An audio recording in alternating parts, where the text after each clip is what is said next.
Welcome to my channel.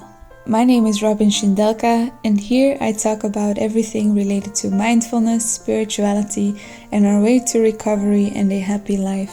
I'm very grateful that you are here today, and I hope you enjoy this video.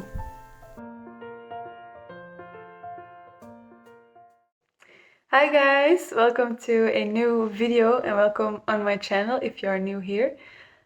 Today I thought I'd share some more tips on how I managed to recover from a severe depression when I was younger. Because I saw that my video, the first one I made about this topic, has been kind of rising in popularity, and I kind of want to tune into what you guys need, what you guys want from me. So I thought I'd just take the time today to quickly share with you some extra things I did to recover from depression and to become my happy self again. Before I begin, maybe just to let you guys know that I'm not a psychiatrist, I'm not a licensed psychologist, I'm just a life coach who shares experiences from my own point of view and from my own recovery. I provide free intake sessions for people that are interested in doing coaching with me. I'll just put a link in the description to my website. If you're in need of some more personal guidance in your recovery process, you're always free to just go there, have a look on my website, maybe check out my ebook, Spirit Basics, which could also help you out a lot if you're maybe looking just for something to read to help you out. So just that as a side note. So I don't remember exactly all the things I said in my last video, but I imagine that I talked about how depression is kind of a pattern that we have, it kind of stems from three things. We have our thoughts that influence our emotions. We have our emotions that influence our thoughts. And then we have the things we act upon, like the behaviors we have, the life structure we have. And this also influences the way we feel or the way we think.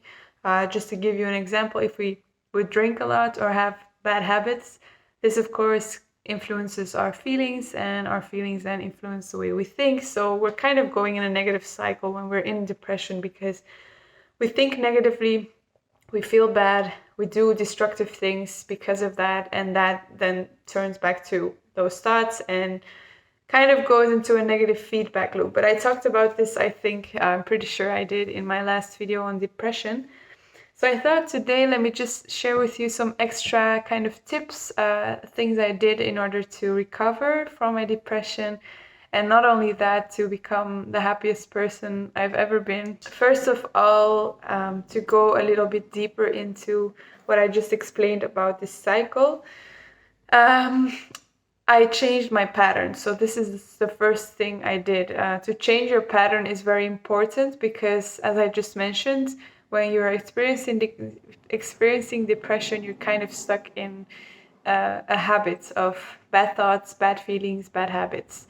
And so in order to really bring about a change, you not only need to work on those thoughts, change your feelings, but you also kind of need to change the way you live your life, because everything you do that is still in your old pattern will always activate thoughts that are linked to that negative pattern, because that's the way our brain learns and processes things. So if we keep doing the same things, our brain keeps linking it to the same emotions and the same thoughts, and that's why we kind of remain stuck. So after I kind of got a hang to how I needed to switch my mindset to recover from depression, I started to change everything about myself. I started to dress differently.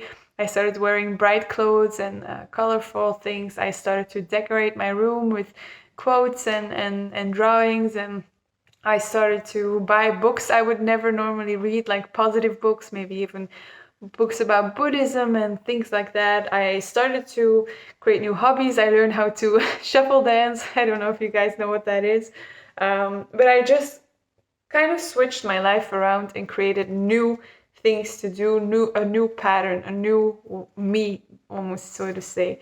Because when you change your environment, your brain can't relate to that old pattern and that old conditioning anymore. So it's kind of going like, something is changing.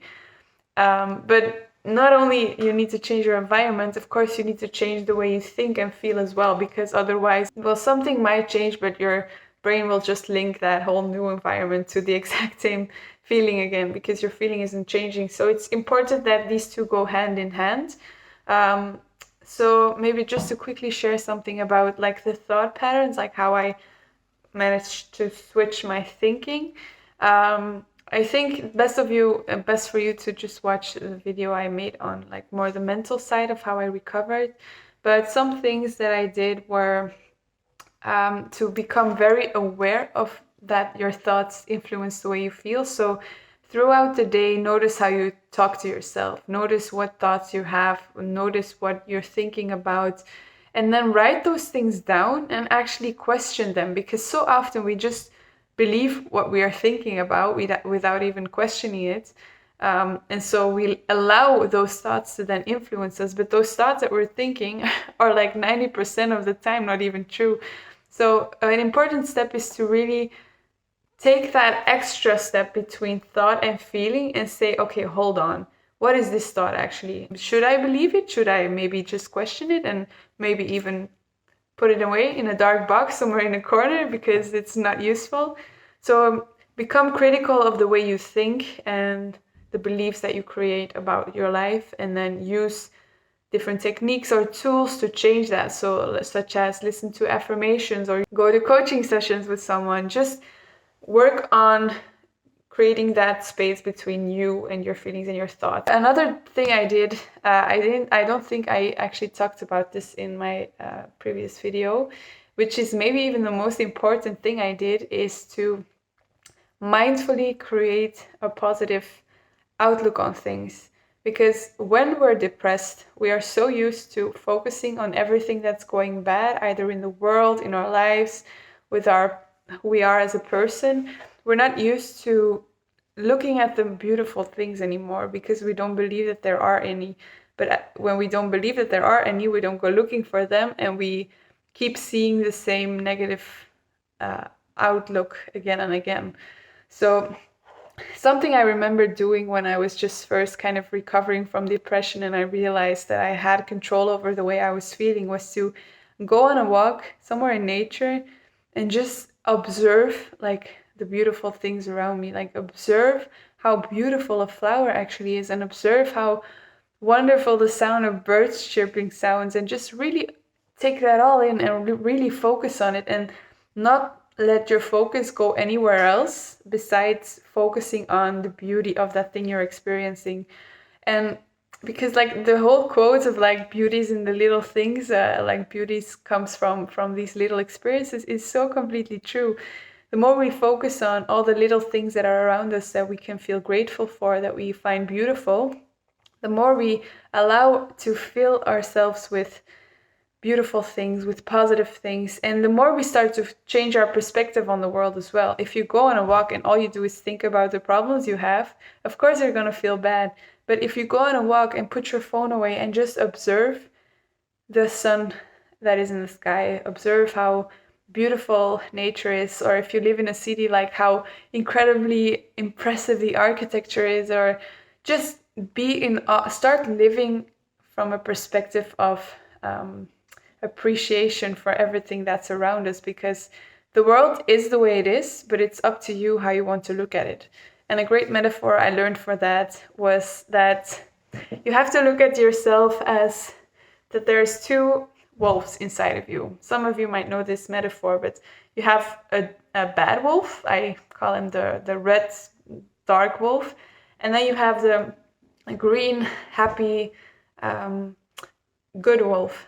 You have them both inside of you, but you're the one who chooses which one you want to feed. If you go on a walk, you focus on everything that's beautiful. You're feeding the wolf that is loving and kind and green. But if you go on a walk and all you do is like think about the world is going to end and like nature is going away and it's such a shame and my life is so bad and dark, then you're feeding the other wolf. And that simple principle is what leads to how you feel. So these are three major things I did that really helped me out a lot. And especially the last one. I remember when I first kind of had this click that I went outside and I just saw everything differently. I just looked at everything like, wow, it's so amazing that I am even allowed to be on this planet and to enjoy all these things and to yeah, to just have this experience. That's one way to look at it. And the only difference was the focus I put out there. The world didn't change, but I changed what I focused on. And that is essentially what got me out of my depression. The more I will say, like the more complicated it will sound to recover. And for me, it was actually not very difficult. Of course, my depression also went hand in hand with an eating disorder. So it was not just like a basic depression. It also kind of came from me having low self-esteem and feeling stuck in my eating disorder. I haven't really made a video on my eating disorder, I think. No, not on this channel. So if you guys are interested in me doing a story about that, like how I recovered from bulimia and anorexia, let me know in the comments. I'd be happy to do one. And I hope you got something from this video if you're struggling with depression. If you want to have more personal guidance or way out of your situation, be free to check out my websites, to check out my ebook, Spirit Basics.